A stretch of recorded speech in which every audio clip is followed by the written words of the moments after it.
NSS की last video में हम लोग सेक्शन 227 को पढ़ रहे थे, ठीक है। और साथ में उसके बाद हम लोगों ने देखा था सेक्शन 228 को, ठीक है। ये दोनों सेक्शंस को हम लोग ने कवर कर लिया था, जिसमें एक हम लोग ने इशू ऑफ प्रोसेस के बारे में पढ़ा एंड उसके बाद हम लोग ने एक्यूज के पर्सनल अटेंडेंस से रिलेटेड सेक्शन को देखा था, ठीक है। अब हम लोग आज की वीडियो में डील करेंगे सेक्शन 229 और सेक्शन 233 से, जो chapter 17 commencement of proceeding before magistrate का ही पार्ट है, ठीक है। तो 229 और 233 को देखते हैं। सेक्शन 229 क्या बात करता है? पेटी ऑफेंसेस में समन को कैसे भेजा जाएगा, पेटी ऑफेंसेस, ठीक है, या फिर कह लीजिए स्पेशल समन्स, ठीक, इन केस ऑफ पीओ यानी कि पेटी ऑफेंसेस। तो इसमें क्या बताया गया है? देखिए, पेटी ऑफेंसेस वो ऑफेंसेस होते हैं जो बहुत ही माइनर से स्मॉल ऑफेंसेस कह लीजिए, एक तरीके से उसे कहते हैं, ठीक है। तो पेटी ऑफेंसेस को हम एक तरीके से स्मॉल ऑफेंसेस बोलते हैं, यानी कि छोटे मोटे अपराध। तो इसमें क्या होता है, कोर्ट समन भेजती है, ठीक है। तो यहाँ पे बताया जा रहा है इसमें कि अगर मान लीजिए कोर्ट एक्यूज को समन भेजती है जिसमें उसने पेटी ऑफेंसेस को किया है, तो ऐसे केस में बताया गया है कि विदाउट एक्यूज, बिना एक्यूज के प्रेजेंस के हम लोग आगे प्रोसीडिंग को कंटिन्यू कर सकते हैं on the behalf of advocate, यानी कि एडवोकेट उनके एक्यूज के यहाँ पे प्रोसीडिंग को आगे बढ़ा सकते हैं। तो यहाँ पे यही बताया जा रहा है कि अगर यहाँ पे मजिस्ट्रेट यहाँ पे क्या करवा रहे हैं, यहाँ पे वो दो प्रोविजन की हेल्प ले रहे हैं। कौन से दो प्रोविजन की, इसको हम देखते हैं कि सेक्शन 283 और सेक्शन 284 की यहाँ पे बात की जा रही है हमारे सेक्शन 229 में, ठीक है। तो 283 और 284 हमें एक्सप्लेन क्या कर रहा है, ये समरी ट्रायल्स के बारे में बात कर रहा है, ठीक है। 283 power to try summarily and 284 को summary trial by judicial magistrate second class के बारे में बताया जा रहा है। तो इसमें यही बताया जा रहा है कि ऐसे कुछ सिचुएशन में जिसमें ऑफेंस कैसा हुआ है, पेटी ऑफेंस, ठीक है। तो यहाँ पे बताया जा रहा है कि 283 और 284 की हेल्प से जिसमें समरी ट्रायल को कंडक्ट करवाना है मजिस्ट्रेट को, तो यहाँ पे एक्यूज के अगेंस्ट वो समन भेजेगा, ठीक है। चाहे तो वो अपीयर करवाए, चाहे तो वो उसको एडवोकेट के थ्रू भी किसी स्पेसिफिक डेट में बुला सकते हैं।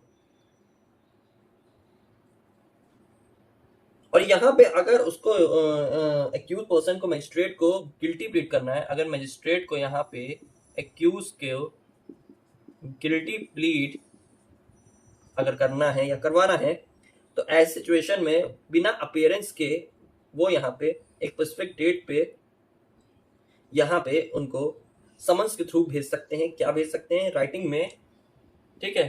प्लीड गिल्टी करना है तो विदाउट प्रेजेंस ऑफ द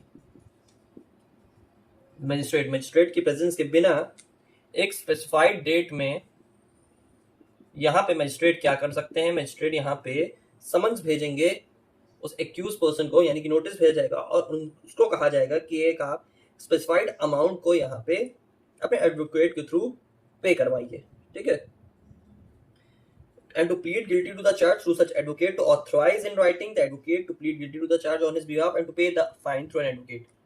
समन भेजा जाएगा कि यहाँ पे फाइन को यानी कि अमाउंट को पे करो जो एडवोकेट के बिहाफ पे की जाएगी। ये जो अमाउंट होगा, इसका जो ये जो फाइन होगा, इसका जो अमाउंट होगा ये 5000 से ज्यादा नहीं होना चाहिए। ये इस बात को प्रोवाइजो में एक्सप्लेन किया गया, ठीक है। यहां पे पेटी ऑफेंस को डायरेक्टली देखिए बताया गया है इस तरीके से, यानी कि ये क्लॉज 2 में बताया जा रहा है कि जो पेटी ऑफेंस होंगे उसके यहाँ पे मतलब ये हुआ कि वो ऑफेंसेस, ठीक है, जिसमें पनिशमेंट सिर्फ और सिर्फ फाइन है और वो फाइन जो है वो 5000 से ज्यादा नहीं होनी चाहिए, ठीक। दूसरी चीज बताई जा रही है कि इसमें जो ऑफेंस हुए हैं वो पेटी ऑफेंसेस के अंडर मोटर व्हीकल एक्ट के जो ऑफेंसेस होते हैं वो इंक्लूड नहीं किए जाएंगे। पहली चीज आपकी ये हो गई। दूसरी चीज में बताई जा रही है, और under any law which provide for convicting the accused in his absence of a plea of guilty, या फिर कोई एनी अदर ऑफेंस। तो क्लॉज 2 में पेटी ऑफेंसेस की मीनिंग एक्सप्लेन किया है कि जिसमें ये बताया गया है कि जो 5000 के अंडर जितने भी 5000 की एक लिमिट सेट की गई जिसमें आपको फाइन देना पड़ेगा, और दो ऐसे ऑफेंसेस हैं जिसमें पहला है मोटर व्हीकल एक्ट और दूसरा ऐसा कोई ऑफेंस यानी कि एनी अदर ऑफेंस जिसमें accused in that accused absence is required। ठीक है, उसके एब्सेंस की जरूरत है या फिर उसके बिना भी उसको गिल्टी प्लीड किया जा सकता है। तो ऐसी सिचुएशन में क्या किया जाएगा, यहाँ पे उसको इन सिचुएशन में गिल्टी प्लीड किया जाएगा, और ये दो ऑफेंस के अंडर, ये मोटर व्हीकल एक्ट वाला एंड ये दूसरा, ये पेटी ऑफेंस के अंडर काउंट नहीं किए जाएंगे। ये आपको इसका क्लॉज 2 समझा है। तो अब देखते हैं क्लॉज 3 को। क्लॉज 3 इसका क्या बताया जा रहा है कि पेटी समन्स कैन बी इशू। ठीक है, पेटी समन्स कौन कौन सिचुएशन में इशू होगा, तो पेटी ऑफेंसेस में होगा। ठीक है, जिसमें मिनिमम जो है 5000 से कम इसकी लिमिट होनी चाहिए, यानी कि 5000 के अंदर इसकी लिमिट होगी। और इसमें बताया जा रहा है कंपाउंडेबल ऑफेंसेस, यानी कि वो ऑफेंसेस जो 359 बीएनएसएस में एक्सप्लेन किए गए हैं, और तीसरा वो ऑफेंसेस जिसमें मैक्सिमम पनिशमेंट है 3 महीना या फिर फाइन या फिर दोनों। तो ये सब कंडीशंस में ये आपके पेटी समन्स को इशू किया जाता है। तो ये आपको क्लॉज 3 यही बताया जा रहा है। The state government may by notification specially empower any magistrate to exercise the powers in relation to any offence which is compoundable under section 359 BNSS or any other offences with a imprisonment for a term not exceeding to 3 months with fine or with both, with the magistrate is of opinion that having regard to the facts and circumstances of the case, the imposition of fine only would meet the ends of justice। Okay, तो इसमें ऐसी condition में पेटी offences case में magistrate empower है कि वो ये सब सिचुएशन में फाइन ही ले सकता है जो जस्टिस सर्व कर रही है एक तरीके से। ठीक है, यानी ऐसे ऑफेंसेस में पेटी ऑफेंसेस, स्मॉल ऑफेंसेस, छोटे मोटे अपराध आपके हो गए, ठीक है, बेसिक आपके ऑफेंसेस हो गए। तो ऐसी कंडीशन में जब पेटी समन्स को इशू किया जाएगा तो वो उन सिचुएशन में उन रीजंस में इशू होगा जिसमें ऑफेंसेस क्या होना चाहिए, पेटी ऑफेंस हो जिसमें आप अमाउंट जो रिसीव करेंगे क्यू से वो 5000 से ज्यादा एक्सीड ना हो। दूसरा कंपाउंडेबल ऑफेंसेस पेटी समन्स में आते हैं, और तीसरा ऐसा कोई ऑफेंस जिसमें 3 महीने की सजा, फाइन या फिर बोथ है।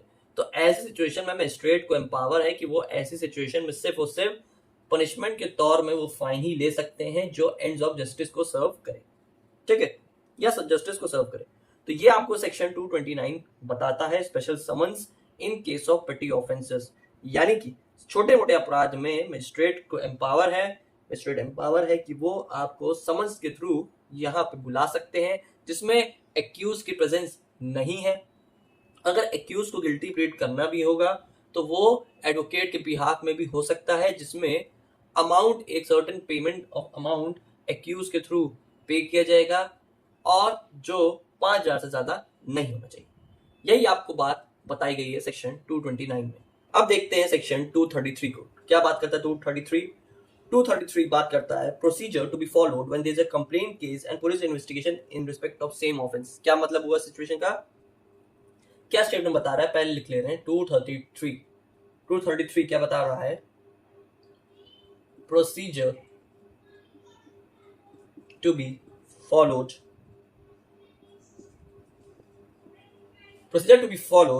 when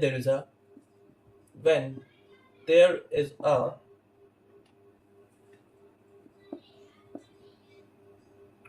complaint case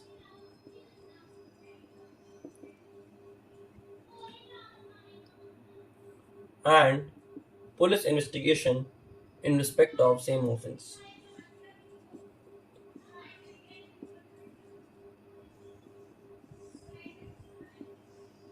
ठीक है, यानी कि उसी केस में क्रिमिनल कंप्लेन भी है और उसी केस में एफआईआर भी है। दोनों चीजें, तो इसमें किधर साइड हम लोग मूव करेंगे ये हमको देखना है, ठीक है। तो चलिए देखते हैं सेक्शन 233 हमें क्या समझाना चाह रहा है। देखिए एग्जाम्पल लेते हैं, मान लीजिए ए नाम के व्यक्ति ने चोरी की किसी के घर पे, थेफ्ट। अब वो चोरी हुई है मान लीजिए आपके कानपुर में, ठीक है। यहां पे उन्होंने ए ने क्या किया, कार को चोरी किया, कार चुराई और उठा के ले गया कहां, वाराणसी, ठीक है। अब यहां पे जिसकी कार चोरी हुई उसने यहां पे कानपुर में लिखवा दी एफआईआर, ठीक है। तो जब एफआईआर लिखी तो यहां पे उसके बाद इस पर्सन के खिलाफ, ए पर्सन के खिलाफ इन्वेस्टिगेशन पुलिस ने स्टार्ट कर दी। वही जब कार बनारस आई तो वहां पे उसी कोई रिलेटिव था या किसी को पता चला तो इसने बताया कैसे, क्रिमिनल कंप्लेंट करके कि ए कानपुर से कार लेके आया, ठीक है। तो यहां बनारस में स्टार्ट हो गई कंप्लेंट प्रोसीडिंग्स, कंप्लेंट की प्रोसीडिंग यहां स्टार्ट हो गई और यहां स्टार्ट हो गई आपकी इन्वेस्टिगेशन प्रोसीडिंग्स, ठीक है। तो ऐसी सिचुएशन में कौन सी प्रोसीडिंग काम करेगी, कौन सी प्रोसीडिंग नहीं काम करेगी, इसको समझना, ठीक है। इसका आपको आंसर मिलेगा सेक्शन 233 में। इसका क्लॉज 1 क्या बता रहा है, when in a case instituted otherwise than on a police report it is made to appear to the magistrate during the course of inquiry or trial held by him that the investigation by the police is in progress relation to the matter which is the subject matter of the inquiry or a trial held by him, the magistrate shall stay the proceeding of such inquiry or trial and call for report of the matter from the police। तो पहले situation में बात की जा रही है clause 1 में कि यहाँ पे आपके सीपी कंप्लेंट प्रोसीडिंग पर लग जाएगा स्टे, उसको रोक दिया जाएगा, ठीक है। और आगे आपकी आईपी इन्वेस्टिगेशन प्रोसीजर को कंटिन्यू कर लिया जाएगा, ठीक है। और जैसे ही यहाँ पे आपकी इन्वेस्टिगेशन प्रोसीडिंग कंप्लीट होगी तो यहाँ पे देखा गया मजिस्ट्रेट क्या चेक करेगा, मान लीजिए यहाँ पे इन्वेस्टिगेशन प्रोसीडिंग कंप्लीट हो गई तो यहाँ पे मजिस्ट्रेट देखेंगे क्या इसमें केस बन रहा है कि नहीं बन रहा है, ठीक है। कहीं इनकम्प्लीट चार्जशीट तो नहीं फाइल की गई है, ठीक है। एक्यूज डिफरेंट तो नहीं है।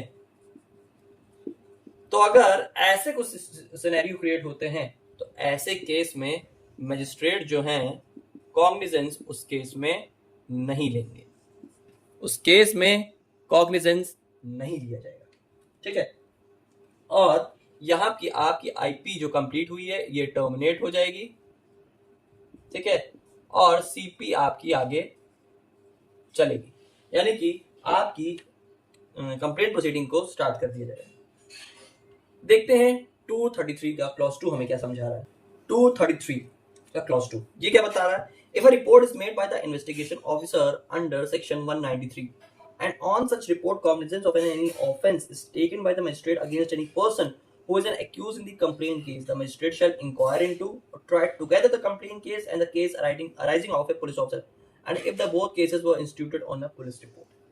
क्या बताया जा रहा है कि यहाँ पे क्या हो गया, कोर्ट ने कंप्लेंट प्रोसीडिंग पे स्टे लगा दिया, मान लीजिए एफआईआर हुई, इन्वेस्टिगेशन स्टार्ट हुई, इन्वेस्टिगेशन कंप्लीट हुई और पुलिस रिपोर्ट आगे बन गई।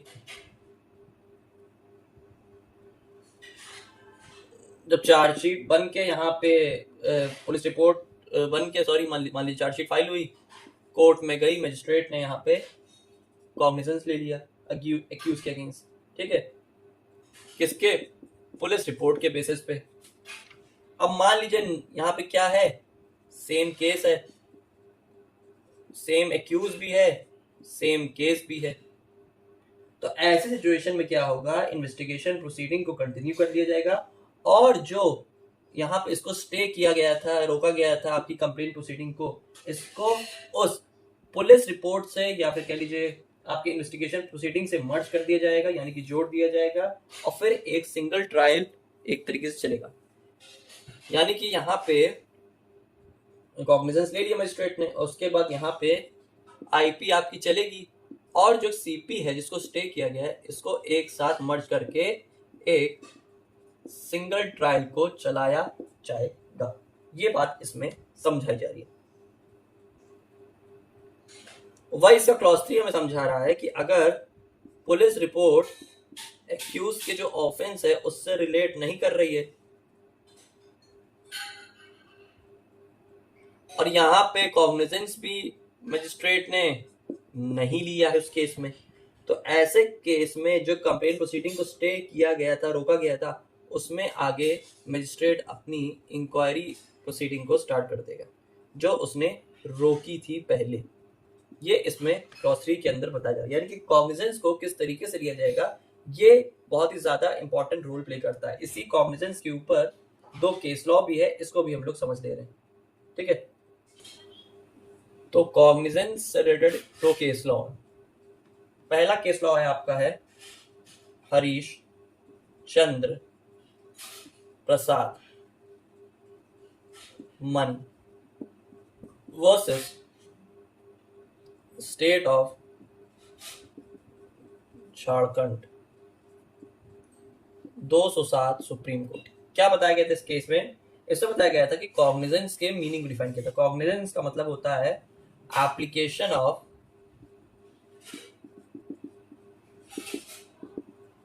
judicial mind, ठीक है, by the court to the facts of the case to decide whether there is a prima facie case or not, whether to take further proceeding or not। यानी कि cognizance का मतलब हुआ यहाँ पे कोर्ट अपना जुडिशियल माइंड को apply कर रही है कि ताकि इस केस को लेना है या फिर इस केस को नहीं लेना है आगे, ठीक है। और मान लीजिए किसी केस में एफआईआर दर्ज हुई, इन्वेस्टिगेशन हुआ, पुलिस रिपोर्ट बनाई गई, उसके बाद कॉग्निजेंस मान लीजिए कोर्ट द्वारा लिया गया, ठीक है।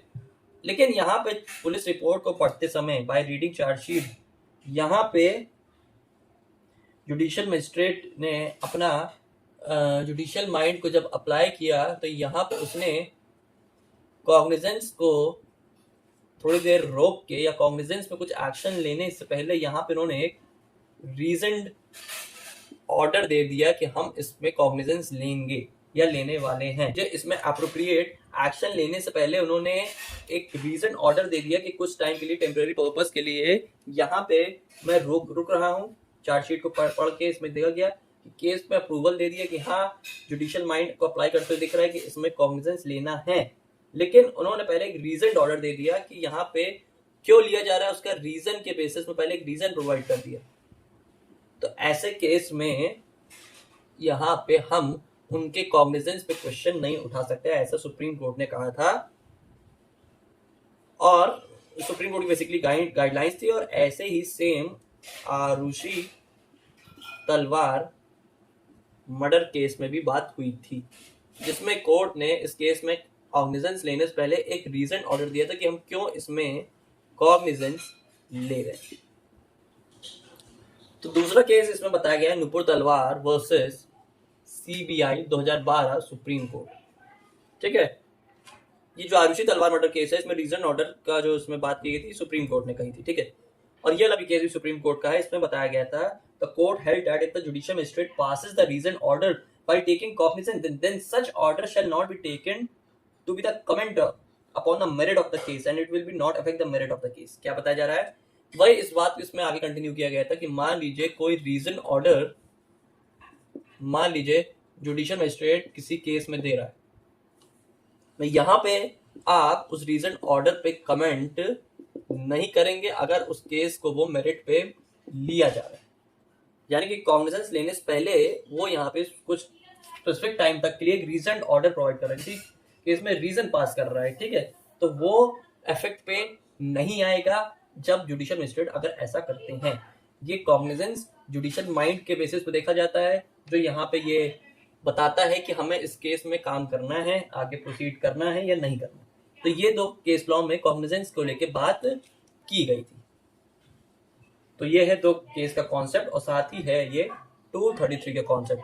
आई होप आपको सेक्शन 229 एंड 233 का कॉन्सेप्ट अच्छे से समझ आया हो। जो मेजर सेक्शंस थे एग्जाम पॉइंट ऑफ व्यू से जो मैंने चैप्टर 17 से रिलेटेड थे वो मैंने पूरी तरीके से एक्सप्लेन कर दी। मिलते हैं फिर बीएनएसएस के नेक्स्ट टॉपिक के साथ।